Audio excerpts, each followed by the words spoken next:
An autopsy was performed. Initial findings noted no external trauma to either individual.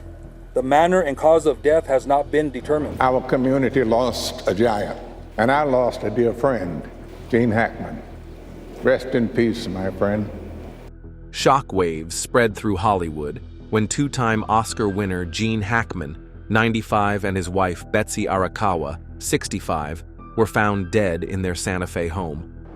With no clear signs of forced entry and countless possibilities still unfolding, what truly happened behind those doors?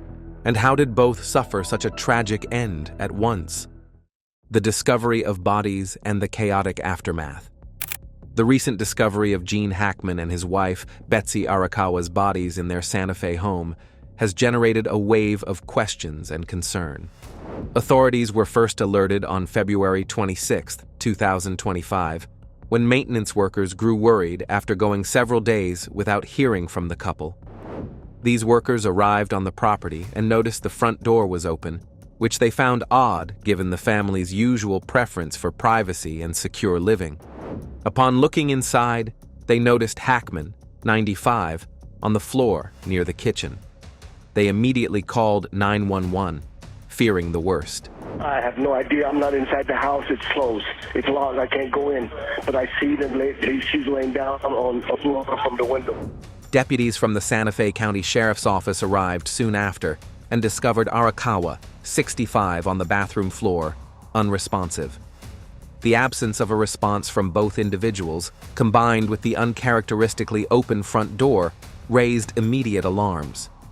In addition, the workers and deputies found the couple's German Shepherd deceased in a closet area, while two other dogs were still alive and loose on the property.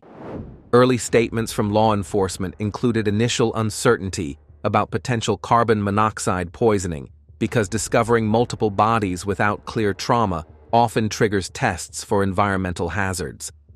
The New Mexico Gas Company tested the home's lines and found no problems, prompting officials to investigate alternative explanations. Soon after the discovery, the sheriff's office confirmed that there were no immediate signs of forced entry or direct violence observed at the scene. Although the house itself showed no dramatic disarray, certain details, including scattered prescription pills near Arakawa, led investigators to call the situation suspicious enough to obtain a search warrant for evidence. Authorities began a systematic approach to understanding the circumstances, focusing on records from the couple's cell phones, a 2025 planner, and any relevant medical data. Hackman's advanced age and reliance on a pacemaker made that device's stored data especially important for establishing a possible date of death.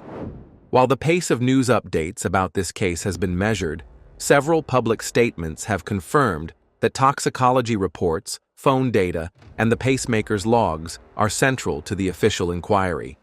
He had severe Alzheimer's and heart disease, while Betsy died from a rare respiratory illness spread by rodents. The sheriff's office has emphasized that they are working methodically, piecing together events before and after Hackman's last known signs of life. The well-known status of Gene Hackman only adds to the spotlight on what might otherwise be considered a quiet, though tragic, event in a private home. The context of the discovery. The circumstances surrounding the discovery of multiple deceased individuals at once can be daunting for any police department.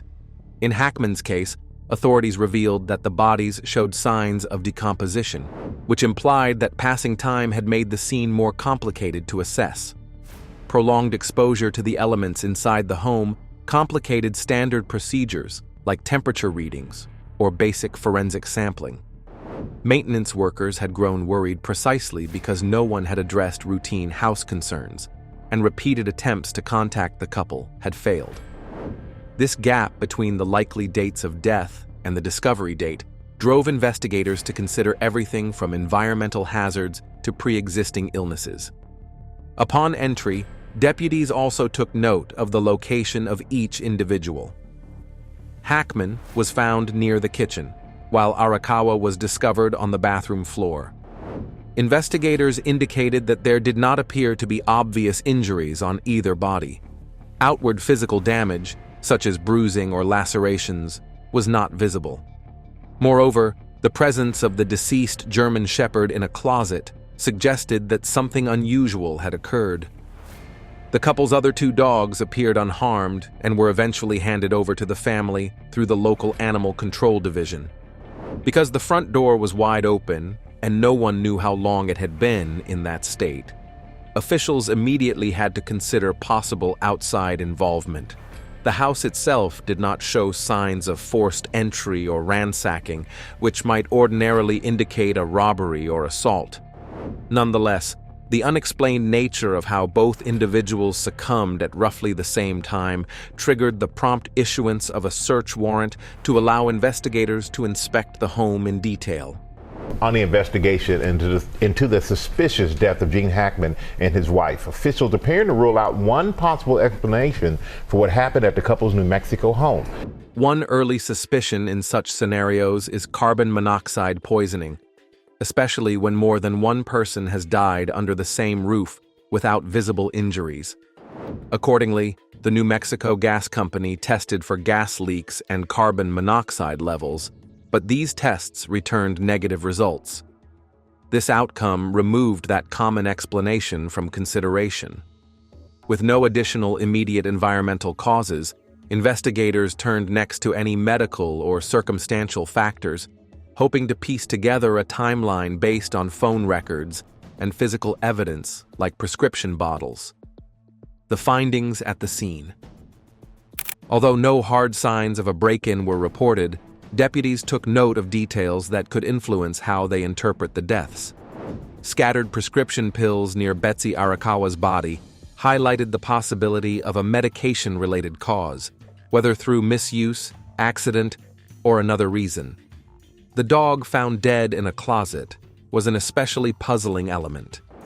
That single animal's death, contrasted with the survival of the other 2 dogs, raised questions about whether the German Shepherd had been locked away, ingested something dangerous, or suffered from a health complication of its own. Without any official indication of a shared environmental hazard, like carbon monoxide, it seemed more likely that the dog's particular circumstances would come under close forensic review. A search warrant was executed later on the day of the discovery and into the evening. Evidence listed in the official search warrant return included 2 green-colored cell phones, 2 bottles of prescription medication, 1 bottle of over-the-counter Tylenol, and a 2025 monthly planner or calendar. Investigators indicated that these items might help establish a more accurate timeline of events and confirm daily habits or appointments for the couple.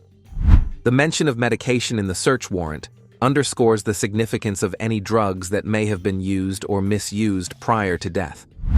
Authorities also described in their statements how they carefully documented the scene. Photographs were taken, any relevant objects were tested, and measurements were made with an eye to reconstructing what went on in the home. Because neither individual showed persuasive signs of external trauma, officials made it clear that they would need autopsy and toxicology results before drawing final conclusions. The presence of decomposed remains can further complicate those tests, as certain chemical markers degrade over time. Along with the practical steps of a thorough forensic process, deputies also reached out to family members to notify them of the situation. Animal control stepped in to gather the living dogs, ensuring their care and safety during what was, by all accounts, an ongoing investigation that could span several weeks or longer.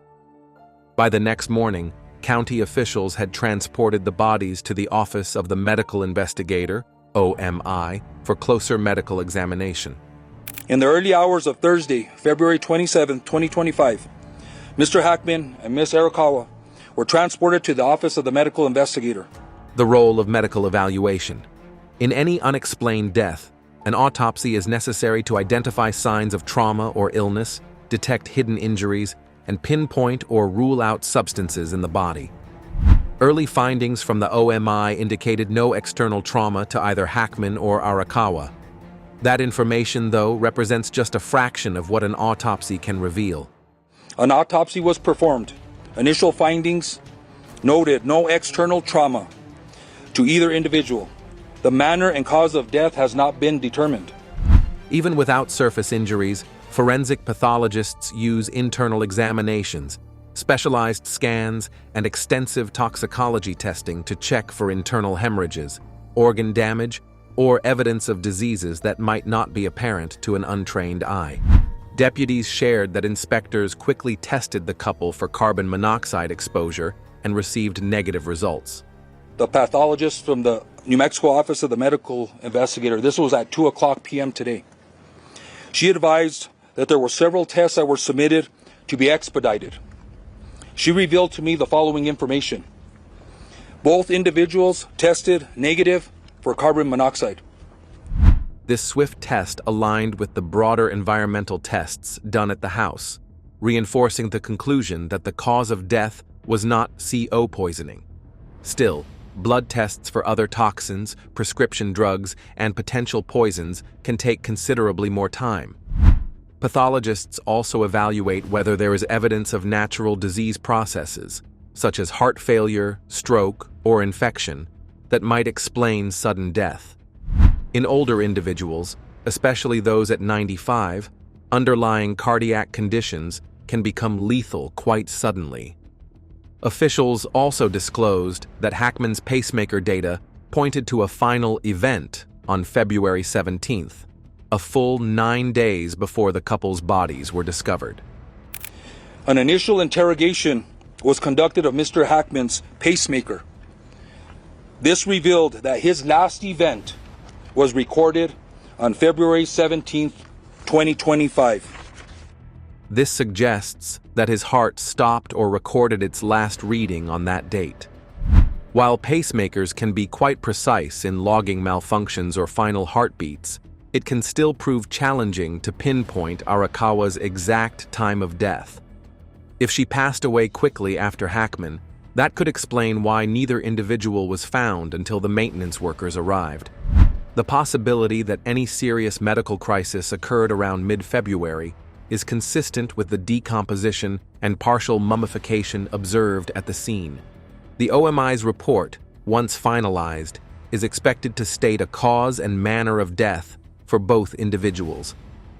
In general, possible manners of death range from natural or accidental to homicide or undetermined, depending on toxicology results and any additional forensic discoveries.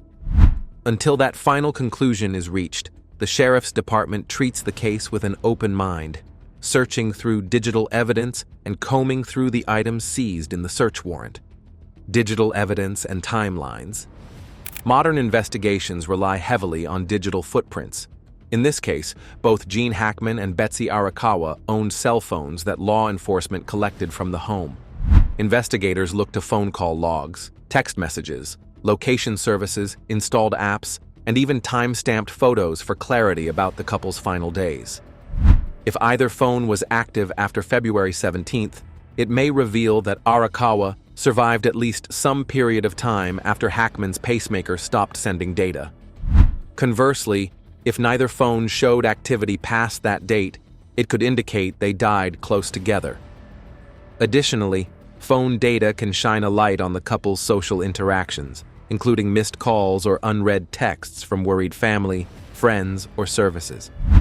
In many cases, a sudden halt to normal phone communication raises obvious red flags, especially if the household previously maintained even casual contact with relatives. Investigators also plan to check apparently mundane information, such as whether the couple used their phones to order groceries, schedule maintenance visits, or keep in touch with acquaintances. Gaps or abrupt cessations of digital life can be highly revealing in these situations. The 2025 monthly planner collected from the property is another piece of indirect evidence.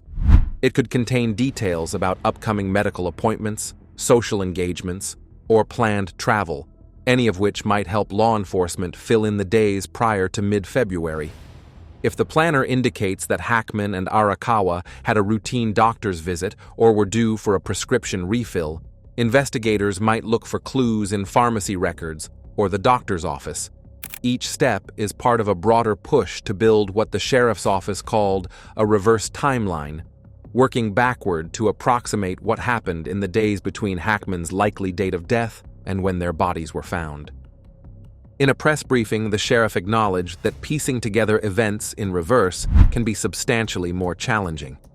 Instead of starting from a known final routine and following it to a single critical day, investigators must track each impetus or clue backward, verifying phone records, neighbor statements, security footage from nearby roads, or any sign that the couple left the house after a presumed day in mid-February. The complexity is magnified by the absence of any home surveillance system, since Hackman and Arakawa, known for their desire for privacy, did not have internal or external cameras. Hackman's retirement.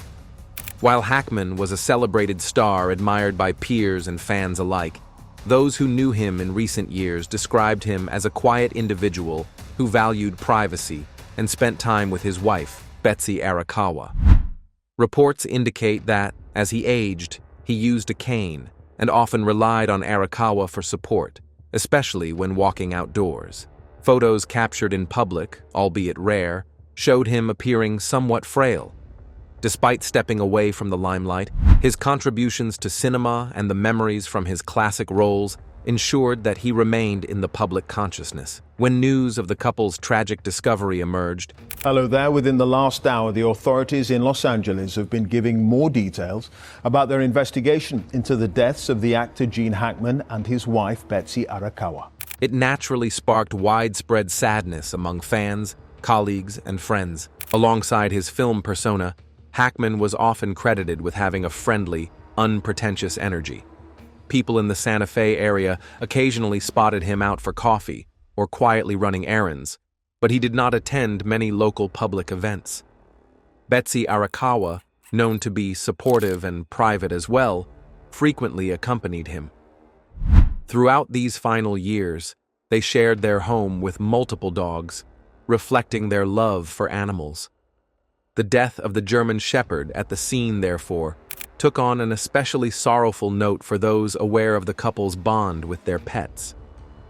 The presence of two surviving dogs, roaming freely when officers arrived, only contributed to the perplexing circumstances. The sheriff's official statements.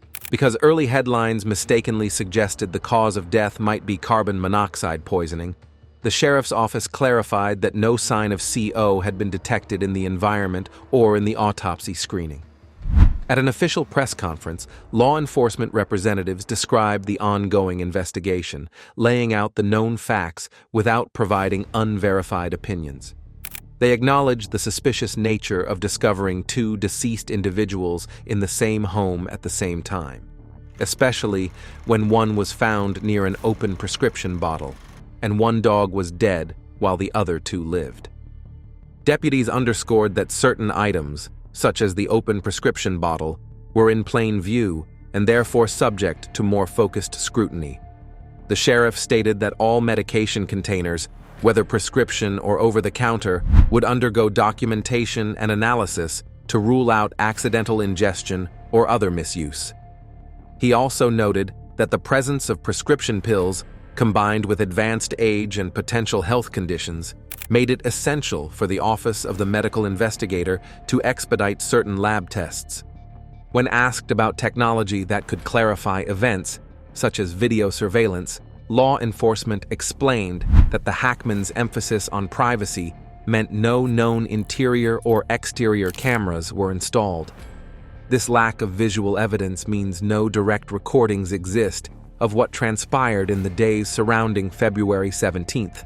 Mr. Hackman's initial pacemaker data revealed cardiac activity on February 17th. As a result, the sheriff urged the public to withhold firm conclusions until the official toxicology report becomes available and detectives have had the chance to fully review the digital information from both phones. In an attempt to keep the family's grief in mind, the sheriff's office also criticized any premature speculation made by external commentators. They labeled it detrimental to the investigative process and urged patience until the OMI could determine a cause and manner of death. The only confirmed facts were that Hackman's pacemaker readings stopped on February 17th. They say he died from heart disease after his wife passed away from a rare infectious illness. No sign of forced entry was found, and the environment tested negative for carbon monoxide. Everything beyond that depends on final autopsy and toxicology results, plus the phone data analysis, all of which remain pending. Early signs of trouble. For years, The View was a go-to daytime talk show that combined pop culture comments, political debates, personal anecdotes, and the occasional heated spat. It was usually a comfortable space for lively conversation. But in the background, many people on the show were noticing that Whoopi was taking bolder and riskier shots at big names. At first, there didn't seem to be much worry. After all, many talk shows thrive on spicy takes. Yet little by little, certain comments started raising eyebrows. Whoopi's remarks weren't always just mild criticisms. Sometimes, she went a lot further, tossing out accusations that could be seen as serious. If it was about everyday celebrities, it might have ended with a few social media flare-ups. But Whoopi was taking aim at some of the wealthiest and most powerful figures out there. Goldberg from, well, just about everything. The co-host of ABC's The View for the last 16 years. Behind the scenes, some of the producers began to wonder if they needed to rein in the show's direction. The staff would have quick chats, whispering about certain statements that sounded riskier than usual. Meanwhile, the network executives kept a watchful eye on the ratings, which were still decent. A bit of controversy doesn't typically hurt a daytime talk show, but a handful of people started to feel uncomfortable as they thought about the possible consequences if any of these big names decided to fight back. Legally speaking, most talk shows operate in a gray zone between free speech and defamation. It's fine to have opinions, but once you start stating things that some might call false or damaging, you run the risk of crossing a major line. Even so, no one seemed to seriously think lawsuits would pile up the way they eventually did. The assumption was that famous people usually let a lot of remarks go. Nobody wants to appear thin-skinned or too sensitive. That's why the staff was caught off guard when rumors started circulating about not just one, but multiple defamation cases being prepared against The View, and Whoopi specifically. At first, it just sounded like gossip. Then, one day, everything changed. The first official confirmation of a lawsuit landed. Suddenly, the entire dynamic of the show shifted. Producers were scrambling, sponsors were asking questions, and viewers were either thrilled by the drama or unsettled by the possibility of the show's downfall. In this early phase, the calm on the set of The View felt almost eerie. Nobody knew just how massive this situation would become. But if there was any doubt that serious trouble was brewing, it vanished once people realized just how determined folks like Elon Musk, the Trump family, Carrie Underwood, and Joe Rogan could be. And that was only the beginning. Elon Musk joins the fray. The first big name to really make waves was Elon Musk. Everyone has heard something about this entrepreneur. He's got his hands in several major industries. Billionaire Elon Musk is a restless entrepreneur. He's famously outspoken online, and he's not afraid to share his opinions. So when Whoopi Goldberg started throwing pointed criticism in his direction, it got attention. For a while, it was just standard talk show chatter. Whoopi would make remarks like, "I don't trust his approach," or hint that he was pushing questionable ideas. Sometimes she'd double down by adding digs about his personal life or his overall competence. On a typical day, these things might just spark social media reactions, and maybe a few comedic replies from Musk's fans. But then, lines were crossed. People close to Musk began to say that Whoopi's comments weren't just light critiques. She was making accusations about ethics, intelligence, and even moral values. That's when the first legal letter arrived. The letter, coming from Musk's side, reportedly stated that The View had made defamatory comments that hurt Musk's public image and business interests. It accused Whoopi of spreading misinformation and rumors about him. Behind closed doors, The View staff had to take a closer look at everything Whoopi had said on air, checking if anything might be considered false or malicious. The show's internal legal team tried to figure out if they could rely on free speech protection, or if some statements were borderline. Meanwhile, Musk's fans and critics were split. Some argued that Whoopi was just saying what lots of people thought. Others claimed that Musk had every right to defend himself and not let baseless rumors go unchecked. In any case, the legal standoff became a big news story. Daytime talk shows are used to covering celebrity drama, but it's different when you're the center of it. What made this all the more serious was Musk's wealth and resources. It's one thing to go toe-to-toe with a smaller public figure whose legal team might be basic. It's quite another to face someone who can afford top-tier attorneys who specialize in defamation and can drag out court cases indefinitely. The View staff realized that if Musk was in this for the long haul, it wouldn't be easy to just pay a quick settlement and apologize. This was the first domino that set a chain reaction in motion, and it signaled to others that if they felt wronged by the show, they might have a good opening to take legal action of their own. The Trump family ramps things up. Once the legal news about Elon Musk got out, the Trump family followed suit. For audiences everywhere, it's no secret that Whoopi Goldberg and the hosts of The View have never been shy about criticizing Donald Trump, both before and after his time in the White House. Whoopi was especially upfront about her disdain for some of his policies and rhetoric. I've never heard any white president ask to be shown the birth certificate. When you become a president of the United States of America. Over the years, she had tossed out all sorts of claims. Some were personal jabs, while others pointed to larger concerns about corruption or alleged conspiracies. On one level, this wasn't unusual. Many media personalities have openly criticized Trump, but the Trump family is also known for striking back. Whether it's filing lawsuits or blasting opponents on social media, they don't just let slights go. So when the word spread that they were preparing their own defamation action against Whoopi and the show, it wasn't surprising to some. Yet, many folks behind The View were still shocked by how serious the legal push became. According to the lawsuit, or so various insiders claimed, the Trump family's lawyers contended that Whoopi's statements went beyond normal opinion and veered into outright lies or unconfirmed claims. They said the show had painted them as criminals, schemers, and manipulators with no real evidence, harming their image in ways that could affect business and public perception. It's one thing to say you disagree on policy. It's another to accuse someone of actual illegal activities without proof. For The View, this spelled real trouble. Elon Musk was one challenge, but the Trump family was another beast entirely. Their lawyers had years of practice in courts, plus they were comfortable playing hardball in the press. Internally, the show's legal team tried to weigh their chances.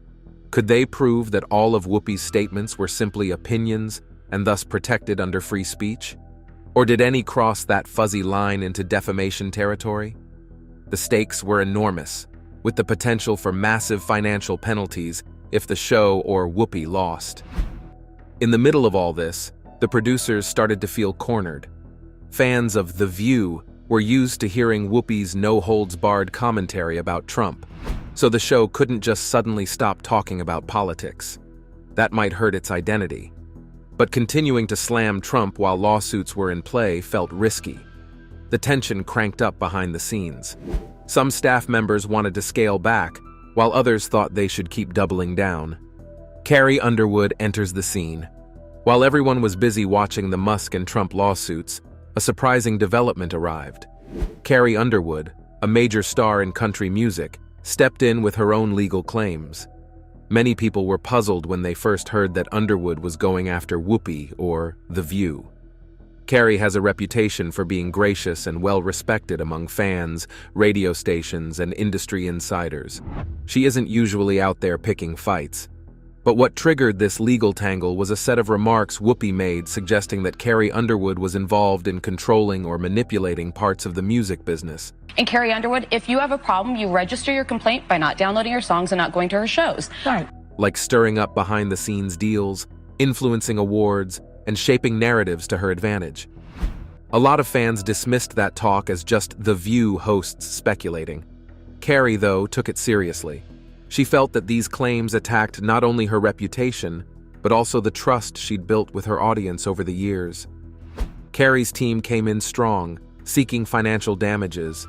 They said these allegedly false statements could ruin her personal brand, which is built on honesty, family values, and authentic artistry. For an artist, especially in the country world, negative rumors can lead to real problems. lost bookings, strained business ties, and a hurt public image. Her lawyers argued that an apology or retraction might not be enough in this case. In a sense, this lawsuit was more shocking than the others. Musk and the Trump family have reputations for going after critics. But Carrie Underwood? She's known mostly for her music and stage performances, not legal dust-ups. Learning that she felt compelled to fight back legally made many viewers realize that The View must have touched a nerve. It wasn't just Carrie who was outraged. Some of her supporters in the music industry also chimed in online, slamming the show. To them, it felt like Whoopi was basically accusing a beloved performer of shady behavior for the sake of ratings. Inside The View, tensions no doubt skyrocketed. Producers had to question if the show was crossing the line between normal entertainment chatter and actual unverified accusations. The cost of defending so many suits and the risk that the show could lose kept going up. Sponsors were also paying attention, because Carrie Underwood is a major commercial figure linked to loads of products and endorsements. Nobody in the business world wants to be on the wrong side of an artist who can affect ticket sales, album releases, and more. For a daytime talk show, competing with the entire country music fan base might not be the best idea. Joe Rogan steps in. As if Musk, Trump, and Carrie Underwood weren't enough, another name popped up: Joe Rogan. Rogan isn't just any media presence. He's built one of the largest podcast platforms in the world. For anybody who follows digital media, it's clear that he has millions of listeners who tune in to hear long-form conversations with guests spanning different fields: comedy, sports, science, politics, nutrition, and more. Whoopi had publicly attacked Rogan's style, calling him irresponsible and labeling some of his episodes dangerous. She implied that his platform allowed the spread of harmful misinformation. Some might argue that's fair commentary. But according to Rogan's side, she basically took it further, making specific statements that veered into defamation. I 100% support Whoopi's ability to express incorrect opinions. Yeah. I don't think she should have been removed from that show at all. His lawyers claimed she intentionally tried to ruin his reputation by painting him as someone who knowingly lied or gave a platform to lies, turning millions of listeners into potential victims of false ideas. Rogan isn't known for backing away from conflict when he thinks he's in the right. He responded with a no-nonsense approach, hiring a legal team to file his own defamation claim. He said the show took things out of context and tarnished his character. Whether people agreed with him or not, they had to admit that the Joe Rogan experience is a massive enterprise. Similar to Musk, he had the means to drag out a court battle as long as needed. Inside The View, morale sank even lower. This spelled yet another PR nightmare. Each time a high-profile figure came out with a lawsuit, it fanned the flames of public curiosity. The daily coverage online made the show look chaotic, like a magnet for major legal disputes. It's possible that viewers loved the drama, but the network and advertisers sure didn't. They saw danger in continuing to air content that might ignite more claims from other big names. As Joe Rogan's lawsuit joined the pile, it became impossible to ignore what was happening. This wasn't a small wave of complaints anymore. It was a full-on legal crisis. Even news outlets that normally stay neutral started describing the fiasco as a meltdown in the making. Some fans believed The View was paying the price for pushing boundaries, while others felt the lawsuits were overkill. Either way, the next steps for the show were uncertain at best. Lawsuits mount. With 4 massive lawsuits in the air, Elon Musk, the Trump family, Carrie Underwood, and Joe Rogan, the network that housed The View faced a huge series of problems. The costs tied to fighting these cases would be enormous: hiring top-tier attorneys, preparing evidence, and possibly dealing with long trials or settlements. Meanwhile, each fresh headline told the public that The View was under serious fire. Even though viewership might have spiked thanks to the drama, advertisers felt uneasy. Most daytime shows have insurance that covers certain legal risks, but defamation lawsuits can be tricky, and often there are limits to how much coverage applies. If it turned out Whoopi had made statements that a court found untrue and harmful, the show and network could be forced to pay significant damages. The possibility of paying out multiple big settlements or winning some and losing others dragged down the overall sense of security for everyone involved. Producers started prepping for the worst. They compiled all relevant footage and transcripts in hopes of showing that statements were rooted in opinion, or that they weren't as severe as the lawsuits claimed. Legal teams spent long hours reviewing every piece of data. The goal was to prove there was no intent to slander or share outright lies. But that's a tough sell when your opponents are as established and well-funded as Musk, the Trump family, Carrie Underwood, and Joe Rogan.